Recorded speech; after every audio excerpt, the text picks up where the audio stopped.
আমরা second SLST exam teacher recruitment নিয়ে আলোচনা করব।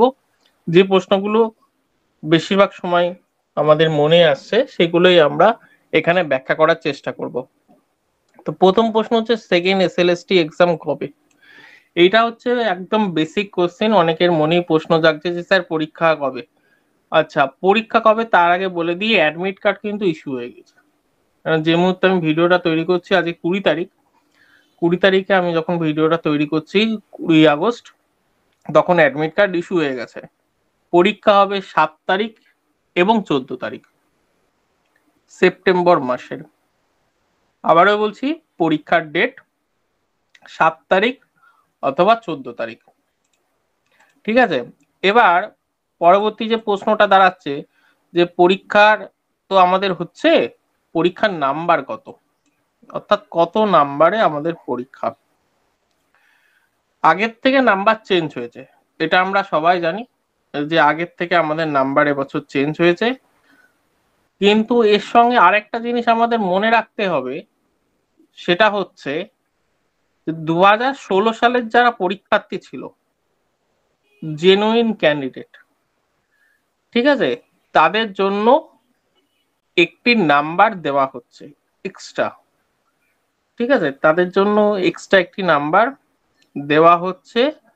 সেই নাম্বার কেন দেওয়া হচ্ছে? তাদের অভিজ্ঞতার ভিত্তিতে নাম্বার দেওয়া হয়েছে।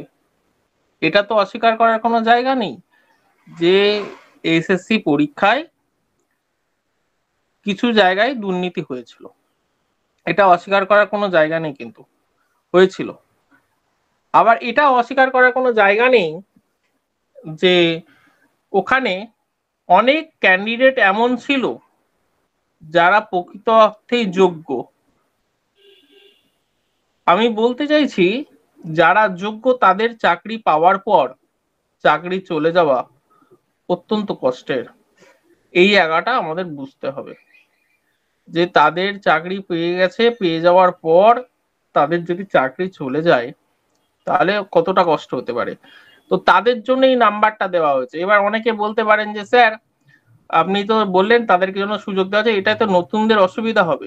একদমই হবে না নতুনদের অসুবিধা। কেন হবে না নতুনদের অসুবিধা? নতুনরা যারা পরীক্ষা দিতে যাচ্ছেন তারা মনে করবেন বাকি সিটটা আপনাদের জন্য পরীক্ষা হচ্ছে। কত সিটে পরীক্ষা হচ্ছে? আপনার কি অত সিট লাগবে নাকি? পরীক্ষা হচ্ছে প্রায় 35,726 সিটে, 35,726 ভ্যাকেন্সি রয়েছে। এবার আপনার পরীক্ষা হতে পারে 35,726 সিটে। এবার আপনি কি সব সিটে বসবেন? উত্তর যদি হয় হ্যাঁ আমি সব সিটেই বসবো, তাহলে আলাদা ব্যাপার। কিন্তু আপনার জন্য চেয়ার লাগবে তো একটাই, তাহলে একটা সিট আছে কিনা সেটা দেখুন। যদি দেখেন যে একটা সিট আছে, তাহলেই জানবেন ওই সিটটাই আপনার। বাকি কার কি হচ্ছে দেখে আপনার লাভ নেই, এটা আমি বলে দিলাম এখনই। ঠিক আছে, এইটা একটু মাথায় রাখবেন যে তাদেরকে, তারা বেশি সুযোগ পাবে, তাদেরকে দুচ্ছায় দুচ্ছায় এরকম বিষয়টা নয়। বরঞ্চ এটা ভাবুন যে তারাও আপনার মতো একদিন পরীক্ষার্থী ছিল, তাদের যোগ্য মেধার ভিত্তিতে তারা চাকরি পেয়েছিল। ঠিক আছে, এতদিন পরে তাদের চাকরিটা চলে যাচ্ছে, এটা কষ্টের, অত্যন্ত কষ্টের। আপনারাও পরীক্ষা দিচ্ছেন চাকরি পাওয়ার জন্য, যদি আপনাদের কোনো কারণে হয়ে যায় তাহলে কতটা কষ্ট হবে সেই দিন বুঝতে পারবেন। যাই হোক, এটা একটা বিষয়। পরীক্ষা হবে 60 নম্বরে, লিখিত পরীক্ষা হবে 60 নম্বরে। আচ্ছা, এই প্রসঙ্গে জানিয়ে রাখি, অনেকে প্রশ্ন করছেন স্যার অ্যাডমিট কার্ড আমি ডাউনলোড করতে পারছি না বা পাচ্ছি না, কি করবেন? অ্যাডমিট কার্ড ডাউনলোড যদি করতে না পারেন, এখনো পর্যন্ত অ্যাডমিট কার্ডটা যেটা দেওয়া হয়েছে সেই অ্যাডমিট কার্ডটা উপরে একদম একদম লেখা আছে the West Bengal Central School Service Commission. ঠিক আছে, এটার প্রভিশনাল অ্যাডমিট কার্ড। অর্থাৎ আপনি যদি না পান, বোর্ডে গিয়ে যোগাযোগ করতে হতে পারে, বা কোনো কন্ট্যাক্ট নাম্বার যদি থাকে বোর্ডের সেখানে যোগাযোগ করতে পারেন। পরীক্ষা দিতে কি কি নিয়ে যেতে হবে? পরীক্ষা দিতে আমরা যে জিনিসগুলো নিয়ে যাব আর যে জিনিসগুলো নিয়ে যাব না তার একটা তালিকা আমি এখানে বলছি, ব্যাখ্যা করছি। তবে পরীক্ষা দিতে যাওয়ার সময় একটা কালো বা নীল পেন নিয়ে যেতে হবে। কালো বা নীল পেন নিয়ে যেতে হবে, ball point pen. Admit card যেটা ডাউনলোড করেছেন ওয়েবসাইট থেকে সেটা সাথে নিয়ে যেতে হবে। অরিজিনাল ভ্যালিড, অরিজিনাল ভ্যালিড শব্দটা মনে রাখবেন। এমন একটা অরিজিনাল নিয়ে গেলেন যেটার কোনো ভ্যালিডিটি নেই, সেই রকম নয়। অরিজিনাল ভ্যালিড কোনো আইডি প্রুফ। সেটা কি কি হতে পারে? সেটা হতে পারে আপনার voter card, PAN card, driving licence, passport, Aadhaar card. প্রত্যেকটা কার্ডের যেগুলো নাম বললাম তার মধ্যে আধার কার্ডের 10 বছরের মধ্যে রিনিউয়াল হতে হবে। ড্রাইভিং লাইসেন্সের একটা নির্দিষ্ট ডেট থাকে, সেই ডেটের মধ্যে থাকতে হবে।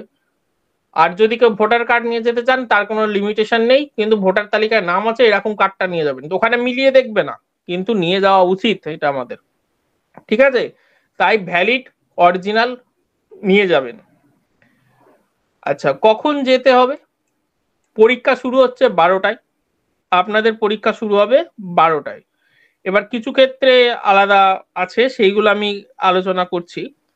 তো আপনারা চেষ্টা করবেন 11:15টার মধ্যে, 11:45 নয়, 10:45, 10:45-এর মধ্যে, 11:15 বলেছি, 10:45-এর মধ্যে পরীক্ষা কেন্দ্রে পৌঁছানোর।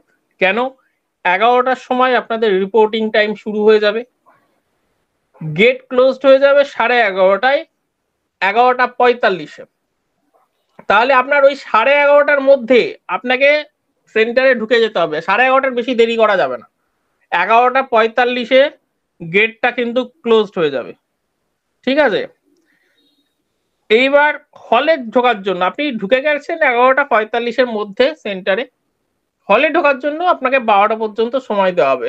এবার গেলেন, ব্যাগ রাখলেন, আপনার যা রিপোর্টিং এর জিনিসপত্র, যারা সিকিউরিটি আছে তারা চেক করলেন, সবকিছু মিলিয়ে আপনার এন্ট্রি টাইম হচ্ছে 12টার মধ্যে।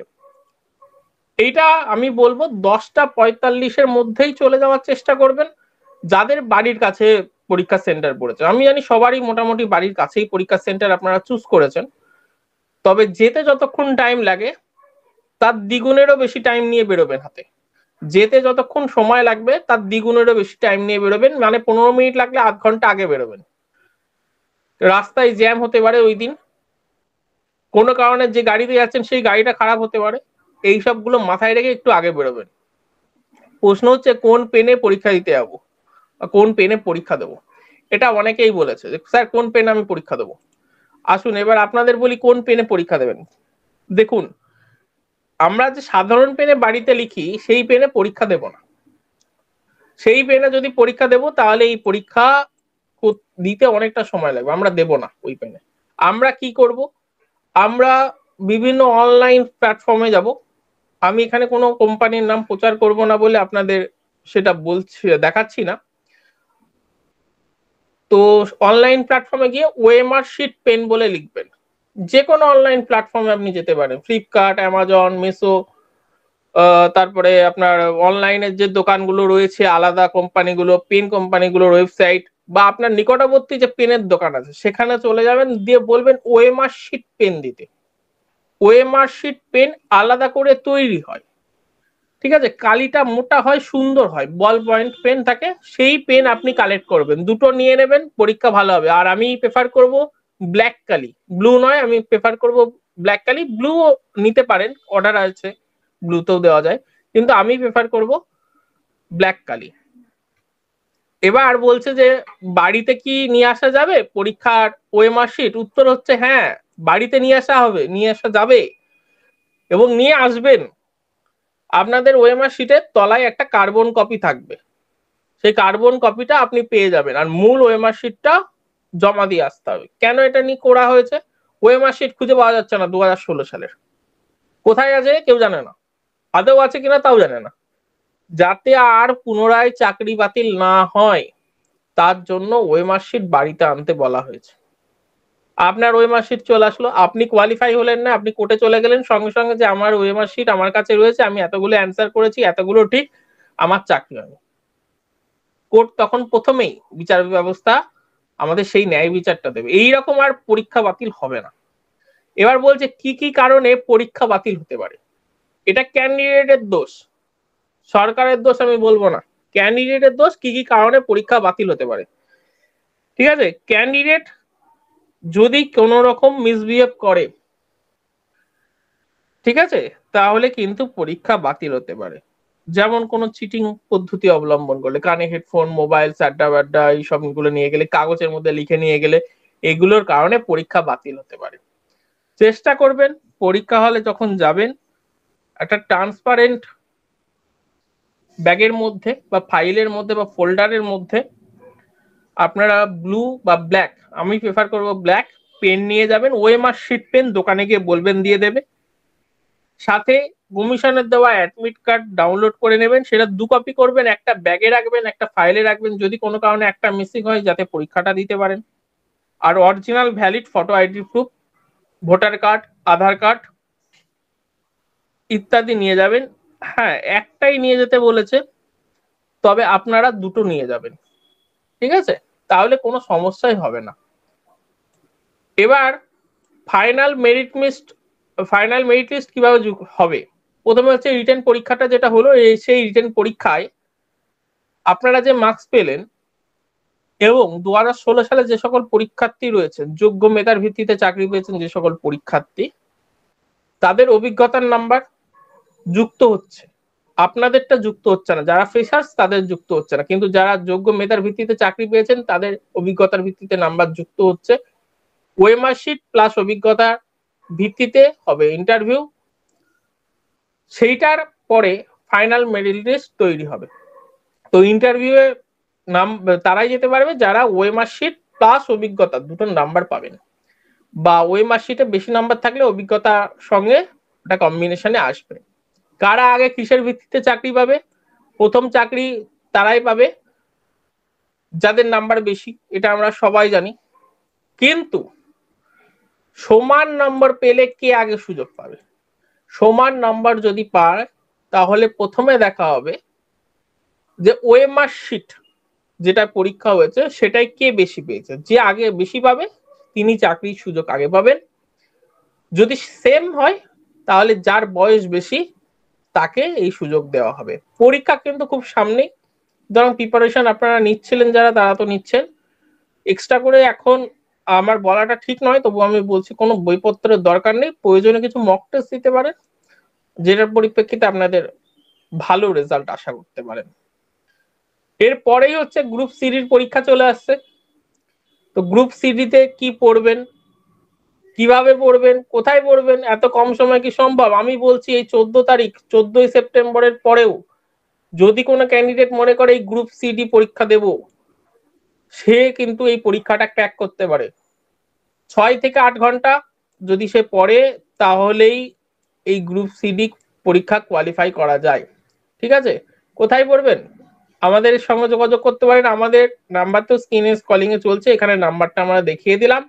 আমাদের মান্থলি কিছু বই রয়েছে, সেই বই এমন ভাবে তৈরি করা হয়েছে যাতে গোটা সিলেবাসটা কমপ্লিট হয়, অপ্রয়োজনীয় জিনিস সমস্ত বাদ দিয়ে একদম দরকারি জিনিসগুলো ওখানে ইনক্লুড করা হয়েছে। বই রয়েছে আমাদের 5টি এবং এর মধ্যে মক টেস্ট রয়েছে 50টি। বইয়ের মধ্যে কারেন্ট অ্যাফেয়ার্স এর আলাদা বই দেওয়া হয়েছে, 4টে study material plus 1 current affairs দিয়ে 5টি বই করা হয়েছে।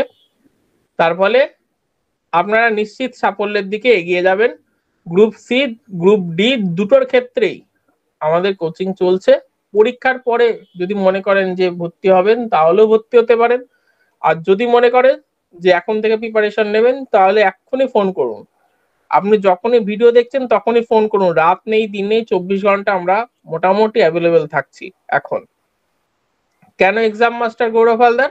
অভিজ্ঞ শিক্ষক মন্ডলী, নিজস্ব study material print copy, no PDF, print, অর্থাৎ বই আকারে আপনার বাড়ি পৌঁছে যাবে, 50টার বেশি মক টেস্ট, লাইভ এবং রেকর্ডিং ক্লাস, লাইভও ক্লাস থাকছে, রেকর্ডিংও ক্লাস থাকছে, একটা বাসে সর্বোচ্চ 15 জন করে থাকে, তার ফলে স্যারের সঙ্গে কথা বলার সুযোগ থাকে। আর মান্থলি পেমেন্টের সুবিধা রয়েছে যদি আগস্টে ভর্তি হন। সেপ্টেম্বরে ভর্তি হলে এই সুবিধাটা আর নেই, তখন এককালীন পেমেন্ট করে ভর্তি হতে হবে। অঙ্ক এবং ইংলিশে যাদের দুর্বলতা আছে তাদের জন্য বিশেষ জোর দেওয়া হচ্ছে। এই ছিল আজকে আমার ছোট্ট একটা ভিডিও, আশা করি সবাই বুঝতে পেরেছেন। যদি কোনো জায়গায় কোনো প্রশ্ন আসে, কমেন্ট বক্স খোলা আছে, কমেন্ট করুন, আমি চেষ্টা করবো আমার সীমিত জ্ঞানে আপনাদেরকে সেটা বলার। এবং যদি কোনো গুরুতর প্রশ্ন হয় যে কমেন্ট বক্সে করা যাচ্ছে না বা কমেন্ট বক্সে করলে হয়তো স্যার রিপ্লাই দিতে দেরি করবেন, এরকম যদি মনে হয় তাহলে ফোন করুন, কোনো অসুবিধা নেই, ফোন করুন। তবে আমরা কমেন্ট 4 থেকে 5 ঘন্টার মধ্যেই রিপ্লাই দিয়ে দিই। ঠিক আছে, সকলে ভালো থাকবেন, সবাই ভালো করে পরীক্ষা দেবেন, অনেক শুভেচ্ছা রইল। এই রকম ভিডিও দেখার জন্য আমাদের চ্যানেল সাবস্ক্রাইব করুন। ভালো লাগলে লাইক করুন, কোনো প্রশ্ন থাকলে কমেন্টস করুন।